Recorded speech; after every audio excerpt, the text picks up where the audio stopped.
नमस्कार दोस्तों, स्वागत है आप सभी का आपके अपने यूट्यूब चैनल में। आज के इस वीडियो में हम पढ़ने वाले हैं क्षेत्रफल, जो कि कंपटीशन एग्जामिनेशन की दृष्टि से बहुत ही ज़्यादा इंपॉर्टेंट रखता है। तो चलिए वीडियो की शुरुआत करते हैं। वीडियो को अंत तक जरूर देखें, क्योंकि इस वीडियो में आपको ऐसी ट्रिक बताने वाला हूँ जो आपको कंपटीशन एग्जामिनेशन में बहुत ही ज़्यादा यूजफुल होने वाली है। तो चलिए वीडियो की शुरुआत करते हैं। तो आपको पढ़ना है क्षेत्रफल। क्षेत्रफल में सबसे पहले जो आता है वो आता है आयत। तो आपको सबसे पहले आयत के क्षेत्रफल के बारे में पता होना चाहिए। आयत क्या होता है? आयत एक चतुर्भुज है जिसके आमने सामने की भुजा बराबर होती है, उसको आयत बोला जाता है। तो ये वाली जो होती है लंबाई होती है, और ये वाली जो होती है ये चौड़ाई होती है ना। यदि आपको बोला जाए कि आयत का परिमाप कितना होगा, तो आयत का परिमाप निकालने के लिए आप लोगों को सभी भुजा को जोड़ना होगा। तो यहाँ पे लिख सकते हैं सभी भुजा का योग। सभी भुजा का आप जोड़ देंगे तो आयत का क्या निकल जाएगा? परिमाप निकल जाएगा। या फिर आयत का परिमाप आपने पढ़ा होगा, 2 गुणित लंबाई धन चौड़ाई भी होता है। तो उसका मतलब भी यही होता है कि आप सभी भुजा को जोड़ दें तो आयत का क्या निकल के आ जाएगा? परिमाप निकल के आ जाएगा। उसी तरीके से यदि आयत का क्षेत्रफल पूछा गया, तो आयत का क्षेत्रफल या किसी का भी क्षेत्रफल निकालने के लिए आपको 2 भुजा का मल्टीप्लाई करना होगा। तो लंबाई गुणित चौड़ाई करेंगे तो हमारे पास आयत का क्या निकल के आ जाएगा? क्षेत्रफल निकल के आ जाएगा। चलिए आयत के बाद हम लोग पढ़ते हैं वर्ग।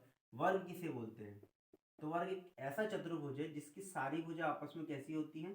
बराबर होती है। उसको क्या बोला जाता है? उसको वर्ग बोला जाता है। तो वर्ग का क्षेत्रफल कैसे निकालेंगे? तो वर्ग की सभी भुजा कैसी होती हैं? बराबर होती है। तो वर्ग का जो क्षेत्रफल होता है वो होता है भुजा का वर्ग। आप भुजा गुणित भुजा करेंगे, क्योंकि भुजा में भुजा का मल्टीप्लाई करेंगे तो भुजा का वर्ग आएगा। तो इसी तरीके से आप भुजा लिख सकते हैं, जो फॉर्मूले की बिल्कुल ज्यादा फॉर्मूले जैसे लिख सकते हैं। चलिए इसका परिमाप कितना होगा? तो परिमाप होगा सभी भुजा का योग। यहाँ आप लिख सकते हैं सभी भुजा का योग। अब सिंपल सी बात है, आप सभी भुजा को जब जोड़ेंगे तो आपके पास आएगा 4 गुणित भुजा। इसकी सहायता से आप आसानी से वर्ग का क्या निकाल सकते हैं? परिमाप निकाल सकते हैं। अब पूछा गया है कि वर्ग का विकर्ण कितना होगा। तो विकर्ण के लिए आपको इसमें पाइथागोरस प्रमेय लगाना होगा। तो वर्ग के विकर्ण की जो लंबाई होगी, विकर्ण की लंबाई ज्ञात करने के लिए आपको करना क्या है? उसका फॉर्मूला होगा √2a। सिंपल सी बात है, क्योंकि इसका जो पाइथागोरस प्रमेय इसमें लगाएंगे तो आपके पास वर्ग का विकर्ण निकल के आ जाएगा। के बाद अगला जो है वो है समलंब चतुर्भुज या समलंब चतुर्भुज का क्षेत्रफल। तो समलंब चतुर्भुज कैसे बनता है वो देखिए। उसकी 2 भुजाएं आपस में समांतर होती हैं। ये समांतर भुजा है ए बी, और सी डी दो समांतर भुजा है, और ये 2 असमांतर भुजा है। तो समांतर चतुर्भुज का क्षेत्रफल होता है 1/2 समांतर भुजा का योगफल। समांतर भुजा कौन कौन सी है? समांतर भुजा है A B plus C D. समांतर भुजा का योगफल गुणित ऊंचाई यदि हम कर देंगे तो हमारे पास समलंब चतुर्भुज का क्षेत्रफल निकल के आ जाएगा। अब हमको पता करना है समांतर चतुर्भुज का क्षेत्रफल। समांतर चतुर्भुज का क्षेत्रफल। तो समांतर चतुर्भुज का क्षेत्रफल कैसे निकालेंगे? समांतर चतुर्भुज किसे बोलते हैं? ऐसा चतुर्भुज जिसकी 2 भुजाएं आपस में समांतर होती हैं और बराबर भी होती हैं, ऐसे चतुर्भुज को हम समांतर चतुर्भुज कहते हैं। और समांतर चतुर्भुज का क्षेत्रफल बराबर होता है आधार गुणित ऊंचाई। आधार में यदि आप ऊंचाई का मल्टीप्लाई कर देंगे तो आपके पास समांतर चतुर्भुज का क्षेत्रफल निकल के आ जाएगा। तो इसके बाद हम पढ़ लेते हैं समचतुर्भुज का क्षेत्रफल। समचतुर्भुज का क्षेत्रफल, तो ऐसा क्षेत्रफल या ऐसा चतुर्भुज जिसकी सारी भुजा आपस में कैसी होती हैं? बराबर होती हैं। सारी भुजा आपस में बराबर होती है, तो ऐसे चतुर्भुज को हम समचतुर्भुज कहते हैं। और समचतुर्भुज का क्षेत्रफल निकालने के लिए फॉर्मूला है 1/2 पहला विकर्ण गुणित दूसरा विकर्ण। यदि यदि दूसरा विकर्ण, पहले विकर्ण की लंबाई यदि दूसरे विकर्ण की लंबाई को गुणा कर दिया जाए और 1/2 को गुणा कर दिया जाए तो आपके पास समांतर चतुर्भुज का क्षेत्रफल निकल के आ जाएगा। इसके बाद हम त्रिभुज से संबंधित कुछ फॉर्मूले को देखेंगे। तो त्रिभुज जिसमें 3 भुजा होती है उसको त्रिभुज बोला जाता है। तो त्रिभुज का क्षेत्रफल आप किस तरीके से निकाल सकते हैं? तो त्रिभुज का क्षेत्रफल निकालने के लिए त्रिभुज का क्षेत्रफल बराबर होता है 1/2 आधार गुणित ऊंचाई। यदि आधार में आप ऊंचाई का मल्टीप्लाई कर देंगे तो आपके पास त्रिभुज का क्षेत्रफल निकल के आ जाएगा। यदि सपोज यदि आपको 3 भुजा दी होगी, ABC आपको 3 भुजा दी होगी, तो उस कंडीशन में आप त्रिभुज का क्षेत्रफल निकालने के लिए आप हेरोन्स फॉर्मूला का उपयोग करेंगे। उसके लिए आपको अर्ध परिमाप निकालना पड़ेगा S, और फिर त्रिभुज का जो क्षेत्रफल होगा वो हेरोन्स फॉर्मूला से निकल के आएगा S, S minus A, S minus B, S minus C। इस तरीके से जब आपको 3 भुजा दी होगी तब आप जो वाले फॉर्मूले का यूज करेंगे। चलिए अब हम पढ़ लेते हैं समबाहु त्रिभुज का क्षेत्रफल। समबाहु त्रिभुज का क्षेत्रफल। समबाहु त्रिभुज ऐसा त्रिभुज होता है जिसकी सारी भुजा आपस में बराबर होती हैं, उसे हम समबाहु त्रिभुज बोलते हैं। और समबाहु त्रिभुज का क्षेत्रफल होता है कर्णित 3/4 भुजा का वर्ग। इस तरीके से आप समबाहु त्रिभुज का क्या निकाल सकते हैं? क्षेत्रफल निकाल सकते हैं। व्रत, तो व्रत ये होता है, इसका केंद्र O है, इसकी त्रिज्या R है ना। और ये व्रत का क्या होता है? व्यास होता है। AB जो है वो व्रत का व्यास है। तो पहला फॉर्मूला यहाँ से समझ में आता है कि व्यास बराबर होती है 2 गुणित त्रिज्या, या त्रिज्या बराबर होता है व्यास बटे 2। जब हम व्यास को आधा कर देंगे तो हमारे पास क्या निकल के जाएगी? त्रिज्या निकल के आ जाएगी। चलिए व्रत की परिधि क्या होता है?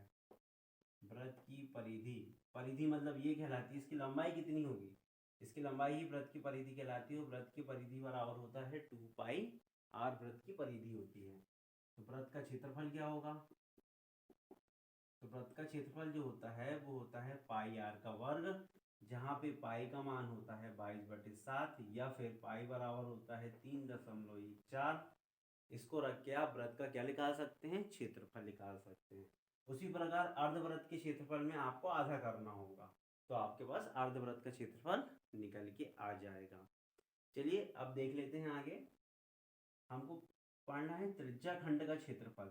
सपोज है व्रत की त्रिज्या द्वारा जो क्षेत्रफल घेरा जाता है उसी को ही त्रिज्या खंड का क्षेत्रफल बोला जाता है। तो त्रिज्या खंड का क्षेत्रफल का जो सूत्र है, त्रिज्या खंड का क्षेत्रफल का जो सूत्र होगा आपके पास वो होगा θ/360 इंटू πr का वर्ग। इसकी सहायता से आप इस दो त्रिज्या द्वारा घेरा गया क्षेत्र का क्षेत्रफल क्या कर सकते हैं? ज्ञात कर सकते हैं। चलिए त्रिज्या खंड में चाप की लंबाई क्या होगी? तो त्रिज्या खंड के चाप की लंबाई का भी सूत्र होता है, त्रिज्या खंड के चाप की लंबाई, तो चाप की लंबाई का भी सूत्र होता है θ/360 इंटू 2πr करेंगे तो इस चाप की लंबाई आपके पास निकल के आ जाएगी इन सूत्रों की सहायता से। चलिए अब हम कुछ क्वेश्चन सॉल्व कर लेते हैं जिसके थ्रू इस टाइप के क्वेश्चनों को या इस टाइप के फॉर्मूले का यहाँ पे यूज किया जा सकता है। चलिए कुछ क्वेश्चनों को देख लेते हैं। पहला जो क्वेश्चन है वो है एक आयताकार भूखंड की लंबाई तथा चौड़ाई क्रमशः 40 तथा 30 सेंटीमीटर है। तो ये भूखंड हो गया है, भूखंड की जो लंबाई है वो 40 है और चौड़ाई कितनी है? 30 है। तो आपको इसका क्षेत्रफल ज्ञात करना है और भूखंड की लंबाई भी ज्ञात करना है। तो क्षेत्रफल कितना हो जाएगा? सिंपल सी बात है, आपको दोनों को मल्टीप्लाई करना है। तो क्षेत्रफल हो जाएगा 1200 मीटर का वर्ग। ये आपके पास क्षेत्रफल निकल के जाएगा। तो क्षेत्रफल आपके पास आ गया। लेकिन अब आपको विकर्ण की लंबाई ज्ञात करना है, मतलब आपको ये कर्ण ज्ञात करना है। तो इस त्रिभुज में आप पाइथागोरस प्रमेय लगा सकते हैं। तो पाइथागोरस प्रमेय के अकॉर्डिंग AC का वर्ग बराबर 30 का वर्ग धन 40 का वर्ग, 30 का वर्ग हो जाएगा 900 और 40 का वर्ग हो जाएगा 1600, मतलब टोटल हो जाएगा 2500। वर्गमूल निकालेंगे तो हो जाएगा आपके पास 50 मीटर। तो 50 मीटर जो होगी उसकी क्या होगी? विकर्ण की लंबाई होगी। चलिए इसके बाद जो अगला क्वेश्चन है, एक आयत की लंबाई जो है, देखिए ये आयत है, एक आयत की लंबाई देखिए आपके पास 15 सेंटीमीटर है तथा इसकी विकर्ण की लंबाई आपके पास 17 सेंटीमीटर दी है। तो इसका क्षेत्रफल ज्ञात करना है। तो क्षेत्रफल ज्ञात करने के पहले आपको इसकी चौड़ाई ज्ञात करना होगा। तो चौड़ाई ज्ञात करने के लिए फिर आप इसमें पाइथागोरस प्रमेय लगाइए। तो 17 का वर्ग बराबर हो जाएगा 15 का वर्ग और धन इसको ये मान लीजिए चौड़ाई का वर्ग, सिंपल सी बात है। ये हो जाएगा 289 और 225 बराबर हो जाएगा ए का वर्ग। इसमें से इसको घटाएंगे तो घटाने के बाद कितना बचेगा, घटाने के बाद आपके पास बचेगा 64 बचेगा। तो ए की वैल्यू आपके पास 8 निकल के आ जाएगी, मतलब चौड़ाई 8 हो गई और चौड़ाई और लंबाई कितनी होगी 15, 120 सेंटीमीटर का वर्ग। आपके पास क्या निकल के आ जाएगा, क्षेत्रफल निकल के आ जाएगा। ये इसके बाद का जो अगला क्वेश्चन है वो है उस वर्ग का क्षेत्रफल ज्ञात कीजिए जिसके विकर्ण की लंबाई 6 मीटर। अब सिंपल सी बात है, वर्ग की बात की गई है तो वर्ग की सारी भुजा आपस में कैसी होती है, बराबर होती है और इसकी विकर्ण की लंबाई 6 है। ये भुजा है, ये भुजा है, मतलब इसमें पाइथागोरस प्रमेय लगाएंगे तो ए का वर्ग प्लस ए का वर्ग बराबर 6 हो जाएगा। तो 2a का वर्ग बराबर 6, इसको काट देंगे तो ए बराबर ए स्क्वायर बराबर 3 आएगा, तो ए बराबर आएगा करने में 3 मीटर। इस तरीके से आप उसकी क्या निकाल सकते हैं, भुजा निकाल सकते हैं। इसके बाद का जो अगला क्वेश्चन है, एक वर्ग की प्रत्येक भुजा की लंबाई में 20% की वृद्धि कर दी जाए। अब सिंपल सी बात है, आपको 20% की वृद्धि करना है तो आपको बताना है क्षेत्रफल में कितने प्रतिशत की वृद्धि हो जाएगी। तो सिंपल सी बात है, एक वर्ग की जो क्वेश्चन है, एक वर्ग की प्रत्येक भुजा की लंबाई में 20% की वृद्धि की जाती है तो क्षेत्रफल में कितने प्रतिशत की वृद्धि होगी, आपको ये निकालना है।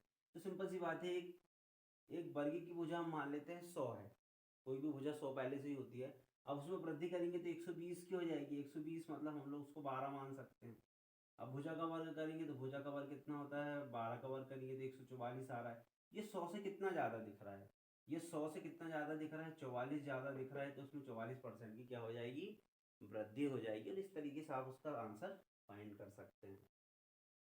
इसके बाद अगला क्वेश्चन है, एक त्रिभुज का आधार 12 सेंटीमीटर है और उसका कर्ण जो है वो 13 सेंटीमीटर। देखिए ये त्रिभुज हो गया है, इसका आधार जो है वो 12 है, कर्ण 13 है। तो पाइथागोरस प्रमेय लगा के उसकी ऊंचाई ज्ञात कीजिए, क्योंकि त्रिभुज का क्षेत्रफल होता है 1/2 आधार गुणित ऊंचाई। आपको ऊंचाई पता होना चाहिए। तो ये 13 हो गया, ये 12 हो गया। पाइथागोरस प्रमेय से 13 का वर्ग में से 169 में से 144 घटाएंगे तो 25 बचेगा, मतलब ये 5 आ जाएगा, यहाँ 5 लिख दीजिए, इसको काट दीजिए और 6 पंचे 30 सेंटीमीटर का वर्ग। आपके पास त्रिभुज का क्या निकल के आ जाएगा, क्षेत्रफल निकल के आ जाएगा। जो अगला क्वेश्चन है वो लिखा है, एक समबाहु त्रिभुज की भुजा 8 सेंटीमीटर है तो उसका क्षेत्रफल कितना होगा। समबाहु त्रिभुज का क्षेत्रफल हमको पता है 3/4 भुजा का वर्ग होता है।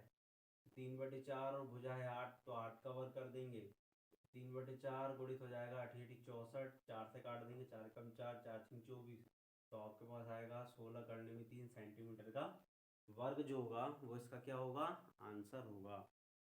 चलिए इसके बाद जो अगला क्वेश्चन है वो है, एक समांतर चतुर्भुज का आधार जो है उसकी ऊंचाई से 2 गुना है। तो जो बाद में आता है उसको पहले मान लीजिए आप।